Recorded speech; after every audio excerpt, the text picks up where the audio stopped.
السلام علیکم خوانندگان محترم. ما با همراه شما امروز باز درس‌هایی که در دوره آنلاینی که ما در پیشتر با همراه شما گذاشته بودیم و در ثبت کرده بودیم همین درس‌ها رو دوام میدیم.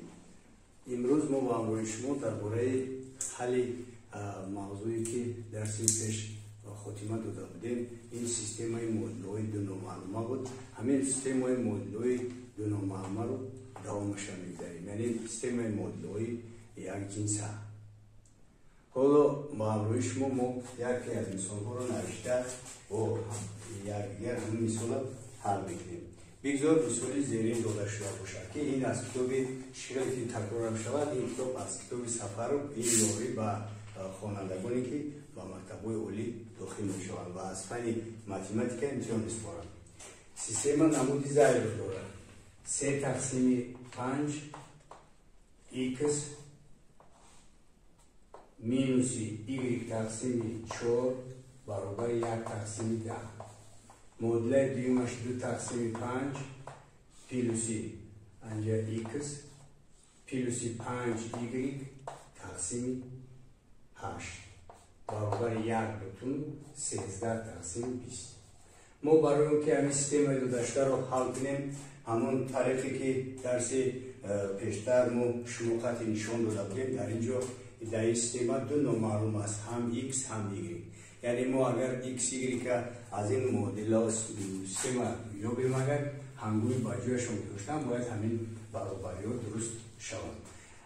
در مدل یکم وقتی که ما کسرها رو می‌نویسیم، کسرهای درست یا نادرست رو یا کسرهای مقدار رو در کوفیسینت را با این کسرها نشان میدیم. بعضی موارد چشم آدم میترسد که این کسرها با این کسرها چیکار عمل اجرا کردن نکنه. اگر کس عددهای بتون هم باشد خیلی قلع میشد. برای اون که اینها را با کسری بتون گردانیم من چیزی که درس‌های پیشتر ما با روش ما گپ زده بودیم، ما خردترین کلمه که اون عددهای 5 4 10 رو می‌یابیم. اگر همین خردترین کلمه که عددهای 5 4 10 رو می‌یابیم ما میتونیم که از کوفیسینت‌هایی که در نزد x و y ایستادند و آنها عددهای کسری هم آزاد میشن و این عددها بتون میشن. در بالا چطوری که شما میدونید 5 4 و 10 این هسته خردترین کلمه عمومی آنها 20 است.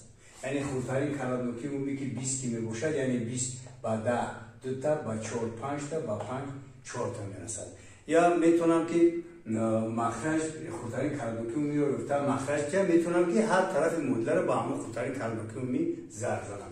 در پایان نگاه کنیم اگر در مدل دیوم عددهای 5 و 8 و 20 است. عددهای 5 و 8 و 20 است. در اینجا هم خردترین کلمه که عمومی را اگر ما گفتنی شویم در اینجا خردترین کلمه که عمومی 40 می شود، چون که 40 با 5 8 تا میرسد، با 8 5 تا میرسد، 40 با 20 2 تا میرسد.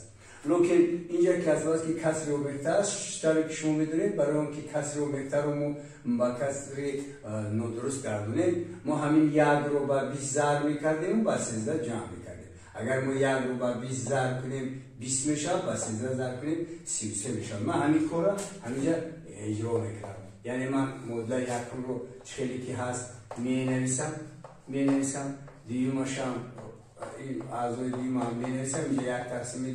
در مدل دیوم 2/5 x مینویسم پلوسی 5y تقسیم 8 مینویسم برابر اینجا 20 میشه، گفتم که 33/20 میشه. اکنون چطوری که من شما خطی گرد زدم گفتم که یا که ما هر طرف در خودتری کلمه که میگفته مخرج داده حل میکنیم از وقت که عددهای 40 و عددهای 20 این عددهای از 0 فرق کننده است. ما میتونیم که هر طرف مدل یکم رو با 20 و مدل دیم رو با 40 ضرب کنیم. یعنی اگر هر طرف با همین عددها ضرب کنیم ما چنین حاصل میکنیم. یعنی میشود 3/5 x ضرب 20 میشود مینوس y تقسیم 4 ضرب 20 میشود برابر میشود 1/10 ضرب 20.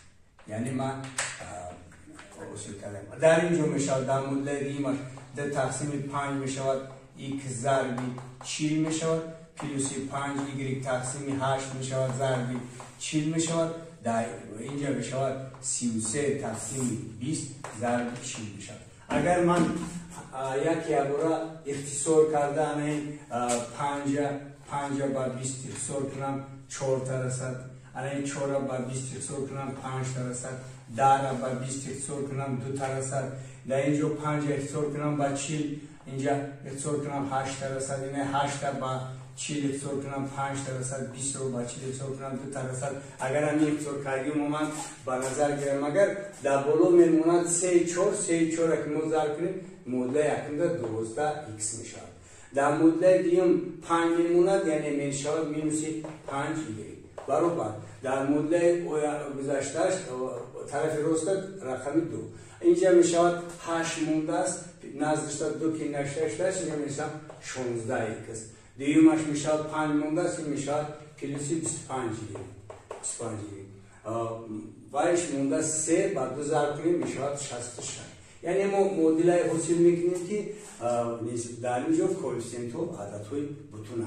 اکنون ما برای اون که همین مدل رو حل کنیم ما درس های پیش گفته بودیم که ما سیستم های مدل داده شده با 3 اصول حل کرده می شود. اکنون اصول هایی که من با شما اصول هایی که با واسطه کالکولاتور و با واسطه ترتیب دادن برنامه‌های کامپیوتری نمی‌تونستم. من با اصول الگبرایی می‌تونستم که اصول یکمی که ما می‌دونستیم اصول جمع الگبرایی بود. اصول دومی که ما می‌دونستیم گزارش بود. اصول سومی که ما با همراهش می‌دونستیم طرز گرافیکی بود. یعنی با طرز گرافیکی ما مثال رو حل می‌کردیم. اگر ما با همین مثال نظر افکنیم در اینجا با اصول جمع الگبرایی حل کردن بسیار قلای است چون که در مدل دیوم 25 y است با علامت پلوس در مدل یکم مینوس 5 y است. اگر ما مدل یکم رو هر دو طرفش رو با 5 ضرب کنیم ما دو مدل زیرین رو حاصل میکنیم. یعنی ما 5 با 12 ضرب کنیم 60 x می شود. 5 با این ضرب کنیم 25 y می شود. 5 با این ضرب کنیم با 2 ضرب کنیم 10 می شود. اما مدل دیوم رو خودش خیلی که هست همین که می نویسیم برابر 66.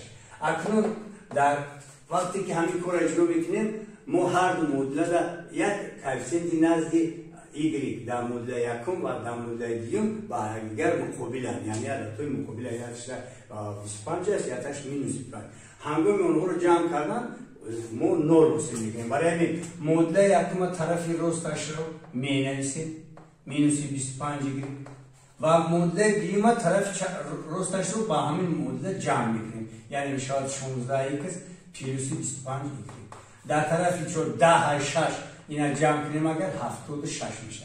مدل دیوم خودش هم می نویسیم چیزی که هست در اینجا من خیلی می نویسیم. اکنون مدل رو وقتی که نوشتیم این مدل نوشتگی ما برابر خواست اینجا 25 y با 25 y اصلاح می شود 60 میمونه 60 تا بالای جمع کنیم 76 می شود 76 x می شود برابر 76. در پایان حاصل میکنیم 16 میرسیم مدل دیما 25 y برابر 66. از اینجا ما اگر باشد که از مدل بالا x رو یفتنیشیم 76 رو با 76 تقسیم میکنیم x برابر 1 میشه. همین 1 رو در مدل دیوم میگذاریم. اگر ما همین 1 رو در مدل دیوم بذاریم ما مدل سری رو حاصل میکنیم.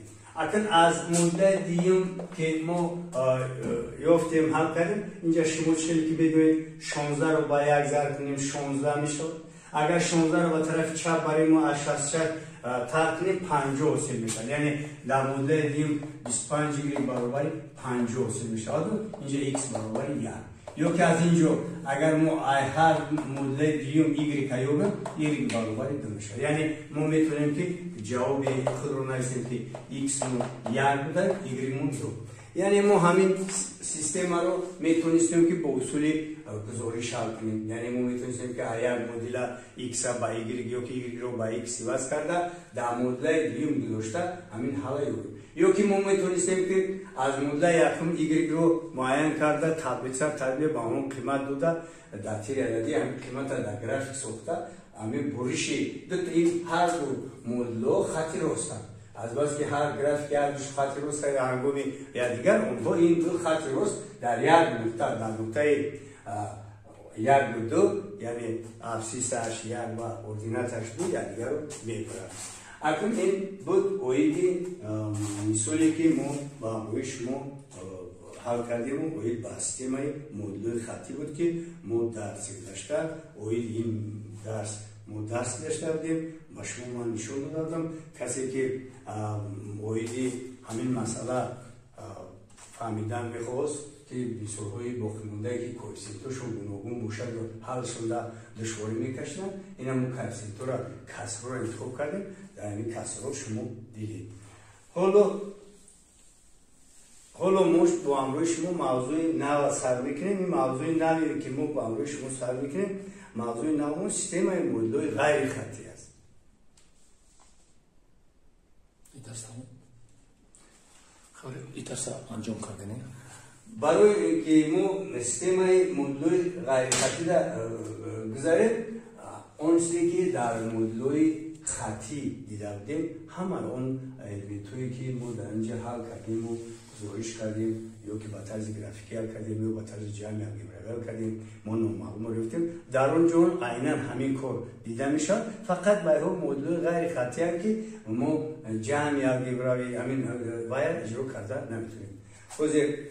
کسی که سوال دارد و یا اون چیز دیگر پرسان میشود اویدی همین موضوع مرامت در کامنتر نویسید من با شما جواب میدم با دقت و رحمت.